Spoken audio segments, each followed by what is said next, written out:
దేవుని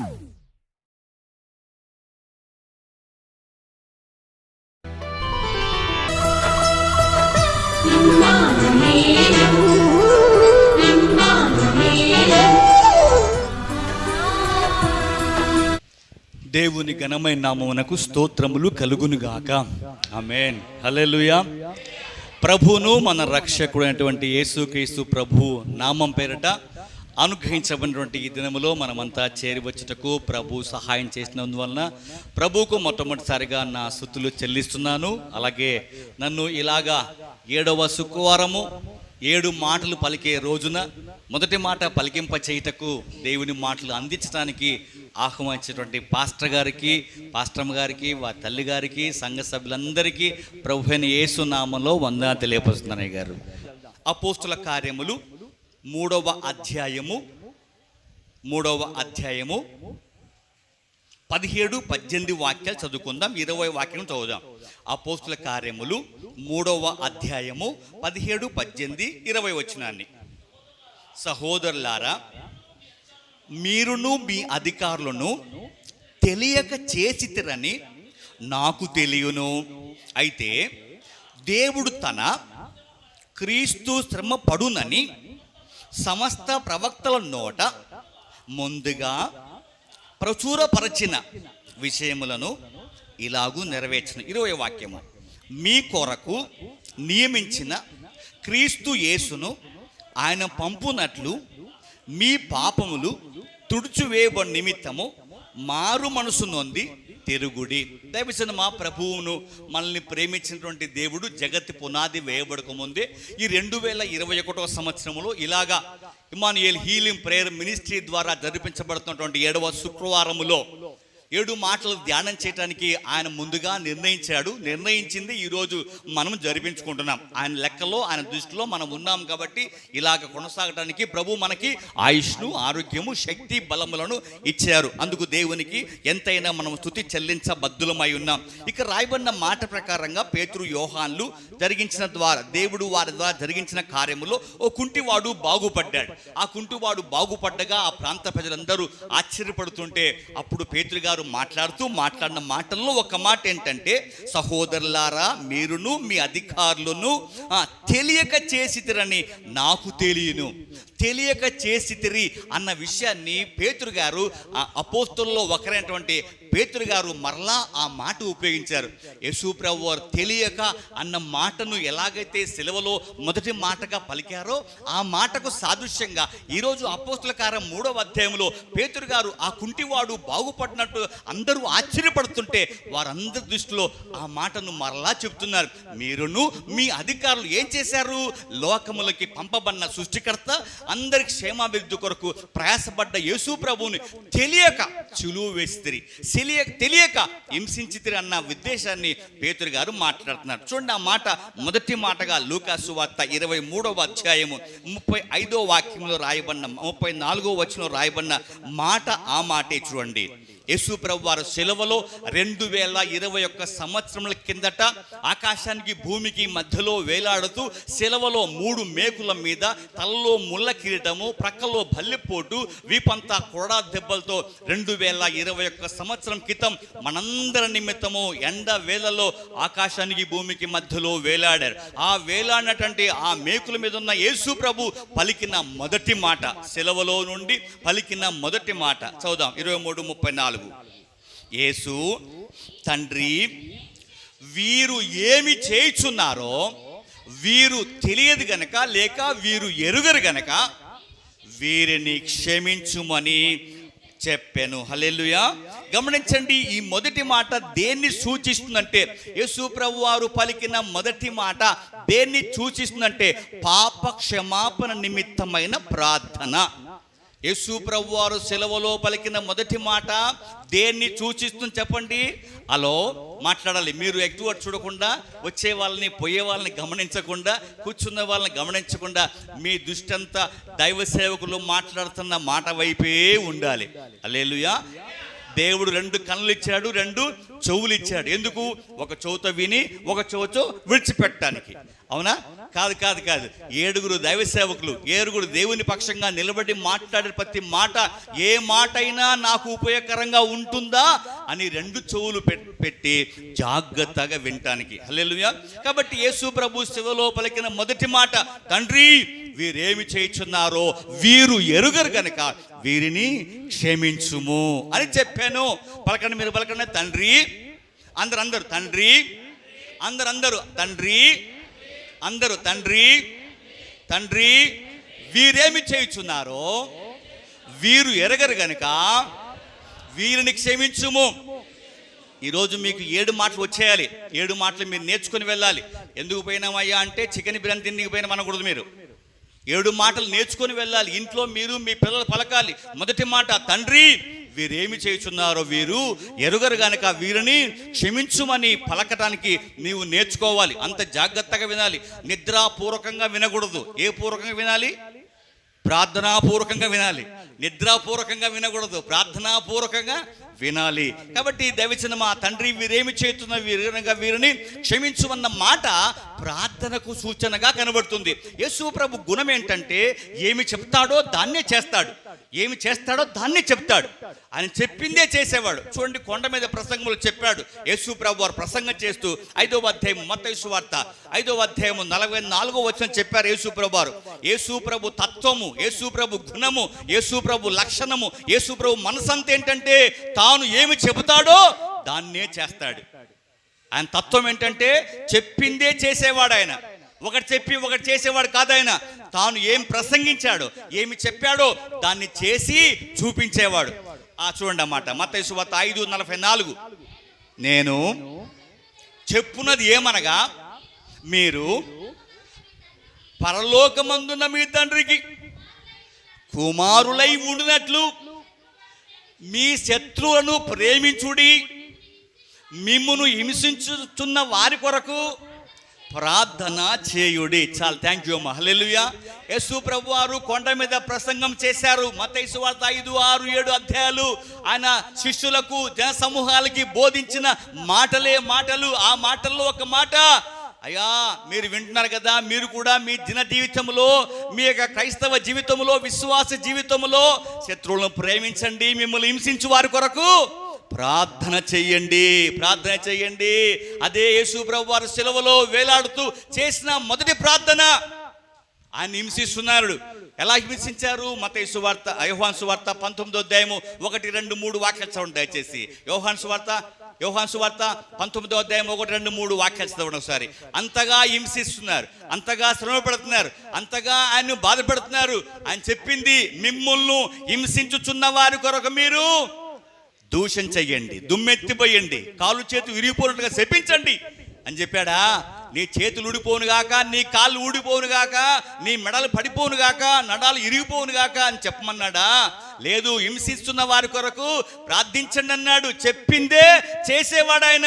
చెప్పాడు ఆనాడు, చెప్పిన ఆయన హింసించబడుతున్నాడు. ఎంతగా హింసించబడుతున్నాడు? చదవండి ఆ మాటలు. పిలాతు యేసుని పట్టుకొని ఆయనను కొరడాలతో కొట్టించెను. సైనికులు ముళ్ళ కిరీటం అల్లి ఆయన తల మీద పెట్టి ఊదా రంగు వస్త్రము ఆయన తొడిగించి ఆయన వద్దకు వచ్చి, యూదుల రాజా చెప్పి ఆయనను అరచేతులతో కొట్టిరి. చాలు, థ్యాంక్ యూ. చూడండి, యేసు ప్రభుని ఎంతగా ఏం చేశారంటే, మొట్టమొదటిగా పట్టుకున్నారు. ఆయన్ని పట్టుకున్నాక ఆయన ఏం చేశారు? కొరడాలతో కొట్టించారు. కొట్టించాక ఏం చేశారు? తలపైన ముళ్ళ కిరీటం పెట్టారు. తర్వాత ఏం చేశారు? వస్త్రాన్ని మార్చి ఊదా రంగు వస్త్రాన్ని ధరింపజేశారు. తర్వాత ఏం చేశారు? శుభని చెప్పి అరచేతులతో కొట్టారు. అంతతో ఊరుకోక మళ్ళీ తర్వాత ఆయన దాహమనగా నీళ్ళు అందిస్తేప్పుడు చిరక అందించారు. అంతతో ఊరుకోకుండా ప్రక్కల్లో బల్లె పొడితో పొడిచారు. నీరు రక్తము కారింది, రక్తము నీరు కారింది అన్న మాటలు యోహాను సువార్త 19వ అధ్యాయంలో ఉంటాయి.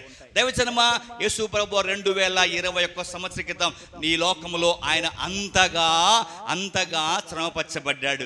గమనించండి, ఈరోజు ఏంటిది? ఈరోజు పేరేంటమ్మా? ఈరోజు పేరేంటి? శుభ శుక్రవారం తెలుగులో, ఇంగ్లీష్ అయితే గుడ్ ఫ్రైడే కదా. గుడ్ ఫ్రైడే, శుభ శుక్రవారము. శుక్రవారం అంటే ఏంటిది? శుక్రవారం అంటే వారంలో ఒక రోజు కదా, వారంలో ఒక రోజు. శుభ అంటే మంచి రోజు.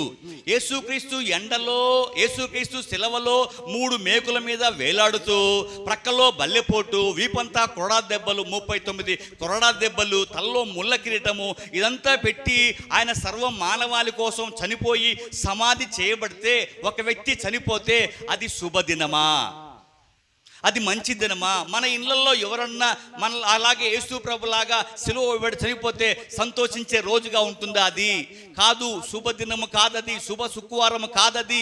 అంటే ఈ లోకంలో దేవుళ్ళు అనబడుతున్న వారు ఎవరే కానీ చనిపోయిన రోజును శుభ శనివారమనో, శుభ సోమవారమనో, శుభ ఆదివారమనో లేనే లేదు. ఏ దేవుని ఎడల, ఒక్క యేసు ప్రభు ఎడల, ఆయన మరణించిన రోజున, ఆయన సర్వ మానవాళి కోసం రక్తం కాచిన రోజున, దెబ్బలు తిన్న రోజున అందరూ ఆ ప్రపంచమంతా దృష్టి పెట్టి ఈ దినాన్ని శుభ శుక్రవారముగా ప్రకటించుకున్నారు. ఎందుకంటే సర్వ మానవాళి శాపముతో నిండి ఉండగా, పాపంతో నిండి ఉండగా, అందరి కొరకు ఒక్క మనిషి చనిపోతున్నాడు.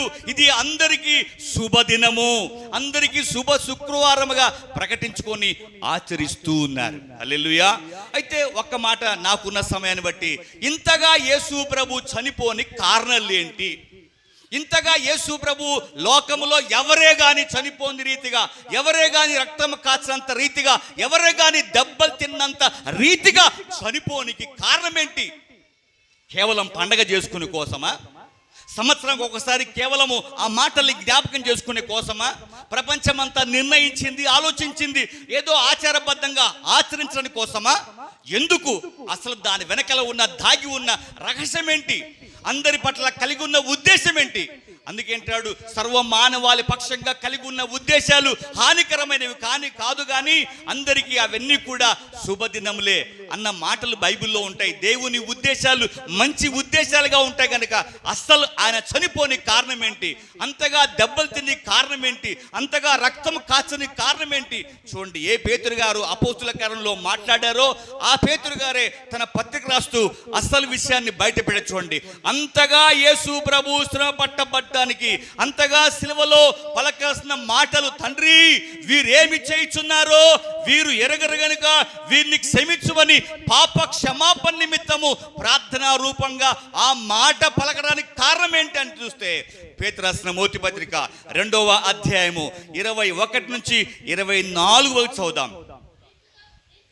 క్రీస్తు కూడా మీ కొరకు బాధపడి మీరు తన అడుగు జాడల యందు నడుచుకున్నట్లు మీకు మాదిరి ఉంచిపోయెను. ఆయన పాపము చెయ్యలేదు, ఆయన నోటను ఏ కపటమును కనబడలేదు. ఆయన దూషింపబడి బదులు దూషింపలేదు. ఆయన శ్రమ పట్టబడి బెదిరింపక న్యాయముగా తీర్పు తీర్చు దేవునికి తన్ను తాను అప్పగించుకొనెను. మనము పాపముల విషయమై చనిపోయి నీతి విషయమై జీవించున్నట్లు ఆయన తానే తన శరీరమందు మన పాపములను మ్రాను మీద మోసికొనెను. ఆయన పొందిన దెబ్బల చేత మీరు స్వస్థత నొందితిరి. హల్లెలూయా. ఒకసారి ఒక హాస్టల్లో అంట, ఒకసారి ఒక హాస్టల్లో అంట 50 మంది పిల్లలు ఉన్నారట. 50 మంది పిల్లల్ని ఉద్దేశించి ఆ హాస్టల్ వార్డెన్ గారు డాక్టర్ గారికి రిపోర్ట్ చేశారట. డాక్టర్ గారు మా హాస్టల్లో ఉన్న 50 మంది పిల్లలు కొంత నీరసంగా, బలహీనంగా, ఏదో చెబుతున్నా కూడా వింటూ ఉన్నట్టుగా ఉన్నారు కానీ సరిగా వాళ్ళు వింటూ ఉన్నట్టుగా ఉన్నారు కానీ సరిగా నేర్చుకోవట్లేదు. దయచేసి వాళ్ళని పరీక్షించండి అని డాక్టర్ గారికి రిపోర్ట్ చేసుకున్నారంట వార్డెన్ ఆ సాయంకాలం వచ్చారు. ఒక్కొక్క విద్యార్థిని పరీక్షించడానికి అందరినీ పరీక్షిస్తున్నారు. వింటూ ఉన్నట్టుగా ఉన్నారు, తల వంచుకొని చదువుతున్నట్టుగా ఉన్నారు కానీ అసలు గ్రహించట్లే సత్యాన్ని, అసలు ఉద్దేశాన్ని తెలుసుకోవట్లేదని డాక్టర్ గారు అందరినీ పరీక్షిస్తే అందరికీ రక్తము తక్కువగా ఉందంట. వాళ్ళని ఏమన్నారంటే రక్తహీనులు అన్నారు.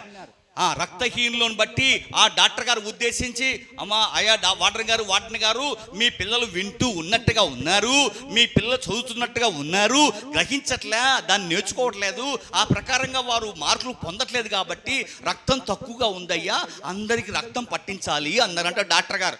సరే సరే అని వాటిని ఒప్పుకొని అందరికి తలా ఒక బాటిల్ తెప్పించారట. రక్తం బాటిల్లు అంటే రక్తం వచ్చేటువంటి టానికులు తెప్పించారు. అందరూ తాగటానికి ఆ రాత్రి భోంచేసినాక అందరూ టానిక్ తాగారట. మంచిగా చదువుకోవాలి, మంచి మార్కులు రావాలి, వింటూ ఉన్నట్టుగా నటించకూడదు, చదువుతున్నట్టుగా నటించకూడదు, వాస్తవంగా మంచిగా చదువుకొని మంచి మార్కు సంపాదించాలని వారికి అందరికీ వార్డెన్ గారు టానిక్ బాటిల్ తెప్పించాడు తన డబ్బులతో. అందరూ తాగారు. రాత్రి 1 గంటకు ఒక నాలాంటోడు లేచి ఇలా జంప్ చేస్తున్నాడంట. దన్న శబ్దం వింటున్న భూమి మీద.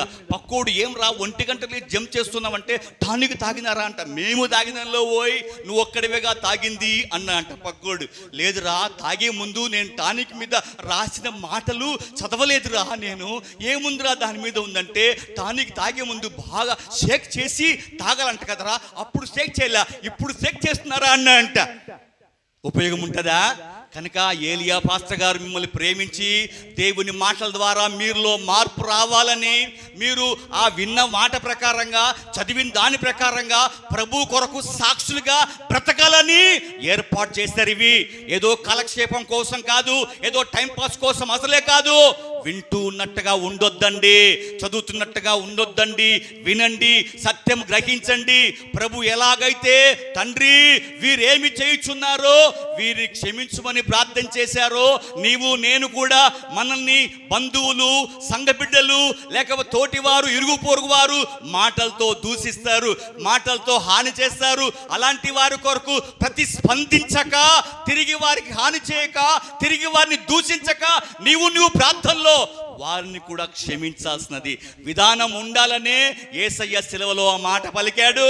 మనం ప్రసంగం చేసుకునే కోసం మాత్రమే కాదు, మనం ఆ ప్రకారంగా ఆ మాటే పేతుగా అంటున్నారు. ఎందుకు ఆయన బాధపరచబడ్డారంట అంటే అక్కడే పేతురు బతుకులు ఎందుకు బాధపరచబడ్డారంట?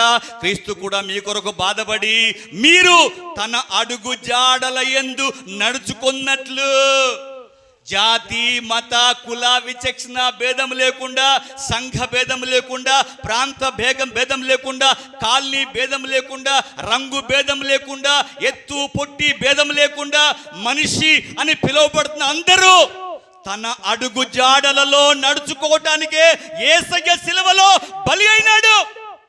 సజీవంగా నీ కొరకు నా కొరకు అన్ని దెబ్బలు తిన్నాడు, అంత రక్తం కాచాడు, అన్ని ఓచుకున్నాడు. ఇదిగో నన్ను పోలిన మానవులు, నా మీద ఆధారపడ్డ మనుషులు, వారి జీవితాల్లో ఇలాంటి శ్రమలు వచ్చినప్పుడు, ఇలాంటి హింస వచ్చినప్పుడు వారి ప్రార్థనలో కూడా ఇలాగే తండ్రి వీరేమి చేయుచున్నారో వీరు ఎరుగరు కనుక వీరు క్షమించమని పలికేవారిగా ఉండాలి అన్నందుకే యేసయ్య ఆయన అడుగు జాడల్లో నడవటానికే యేసయ్య శిలువలో మరణించాడు.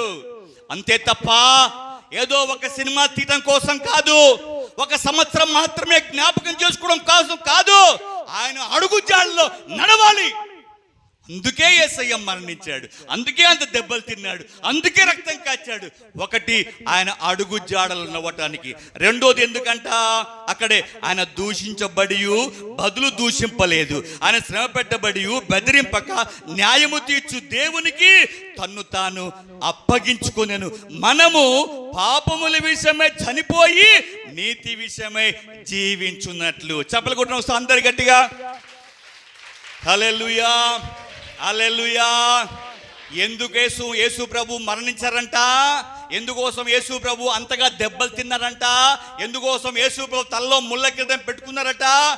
ఎందుకోసం తండ్రి వీరేమి చేయుచున్నారో వీరు ఎరగరని వారిని క్షమించమని ఎందుకోసం పలికారంట?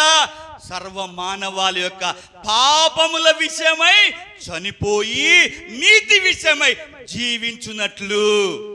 ఇక ముందు ఇంతకు ముందు చేసినటువంటి పాపాలు శుభ శుక్రవారములో ఏలియా పాస్టర్ గారి ద్వారా 7వ శుక్రవారమున ఓ సహోదరి ఓ సహోదరుడా, ఇంతకు ముందు ఏ పాపాలను చేసి ఉంటే ఆ పాపాల విషయమై ఈరోజు నువ్వు చనిపోవాలి. ఈరోజు చనిపోవాలి. నీతి విషయమే నీవు నేను మనము జీవించాలి. అందుకే యేసయ్య 2021 సంవత్సరం కిందట చనిపోయాడు, దెబ్బలు తిన్నాడు. అంతా ఓర్చుకున్నాడు. ఎందుకు తెలుసా? ఒకటి, మనము ఆయన అడుగు జాడల్లో నడవటానికి. రెండు, పాపముల విషయమై చనిపోయి నీతి విషయమై జీవించుటకు యేసయ్య చనిపోవాల్సి వచ్చింది. యేసయ్య దెబ్బలు తినాల్సి వచ్చింది. యేసయ్య రక్తము కాచాల్సి వచ్చింది. అది రెండో విషయం. మూడో విషయం ఏంటంట, అక్కడ రాయబడిన మాట ప్రకారంగా శరీరంలో పాపములు ప్రాణం మీద మోసుకునను, ఆయన పొందిన గాయముల చేత మీరు స్వస్థత నొందితిరి. హల్లెలూయా. మనమందరము ఈ లోకములో మట్టి శరీరం గల వాళ్ళం కదా. ఈ శరీరానికి ఆయా తిన్న ఆహారాలను బట్టి ఆయా సందర్భంలో మనిషికి వ్యాధులు వస్తుంటాయి, రోగములు వస్తుంటాయి. రోగములు రావని చెప్పలేదు దేవుడు, వ్యాధులు రావాలని చెప్పలేదు యేసు ప్రభువారు. అయితే సర్వమానవాళి వాళ్ళ యొక్క వ్యాధులు, ఆ రోగములు తొలగిపోవాలంటే నేను దెబ్బలు తినాల్సిందే, నేను గాయపడాల్సిందే అని యేసు ప్రభువారు 2021 సంవత్సరం కిందట ఆ సిలువలో వేలాడుతూ సర్వ మానవాళి యొక్క వ్యాధులు అన్ని కూడా స్వస్థపరచబడటానికి వారు కొట్టే 39 దెబ్బలు తినాలని అన్ని తిన్నాడు, ఒక్కరిని దూషించలేదు. ఎందుకంటే యేసయ్య పొందిన దెబ్బల చేత మనకేముందంట? స్వస్థత ఉందంట. హల్లెలూయా. అందుకే ఏదైనా వ్యాధి బాధలు ఉన్నప్పుడు దైవ సేవకులు ప్రార్థిస్తప్పుడు, ప్రభువా నీవు పొందిన దెబ్బల చేత ఈ సహోదరుని స్వస్థపరచు ప్రభువా అని ప్రార్థన చేస్తుంటారు. హల్లెలూయా. కాబట్టి యేసు ప్రభు ఎందుకు మరణించారయ్యా అంటే చెప్పండి, 3 విషయాల కోసం. ఒకటి, మనమందరము ఆయన అడుగు జాడల్లో నిలవటానికి. రెండు, మనమందరం కూడా పాపములో చనిపోయి నీతి విషయములో బతకటానికి. 3, ఆయన పొందిన దెబ్బల ద్వారా స్వస్థపరచబడటానికి. హల్లెలూయా. చెప్పండి 3 మాట చెప్పండి. మొదటి మాట, యేసు ప్రభు పలికిన మాట సేవలో, తండ్రి వీరేమి చేయుచున్నారో వీరిని క్షమించుము. హల్లెలూయా. అంటే ఆయన అంతగా దెబ్బలు తిన్న కారణం ఒకటి అంత పలకాలి. ఒకటి ఏంటంట, మనము ఆయన అడుగు జాడల్లో నడుచుకున్నట్లుగా మన కోసం చనిపోయెను. రెండు, మనము పాపం విషయములో చనిపోయి నీతి విషయములో జీవించున్నట్లు మన కోసము చనిపోయెను. మూడు, ఆయన పొందిన దెబ్బల చేత మనకు స్వస్థత కలుగునట్లుగా ఆయన చనిపోయెను. హల్లెలూయా. దేవుడు తన మాటల్ని మన వెనుకల్లో దీవించునుగాక. ఎందుకంటే చిన్న ప్రసంగం చేయవారు ధన్యులు, వారు మరలా పిలువబడుదురు. కాబట్టి నేను మరలా పిలువబడటానికి చిన్న ప్రసంగం చేశాను. దేవుడు తన మాటలను దీవించునుగాక. హల్లెలూయా. మా చిరునామా పాస్టర్ ఏలియా MS, Emmanuel healing ministries, Saraswati Nagar, Nandyal, Kurnool district, Andhra Pradesh. మా ఫోన్ నెంబర్స్ 900020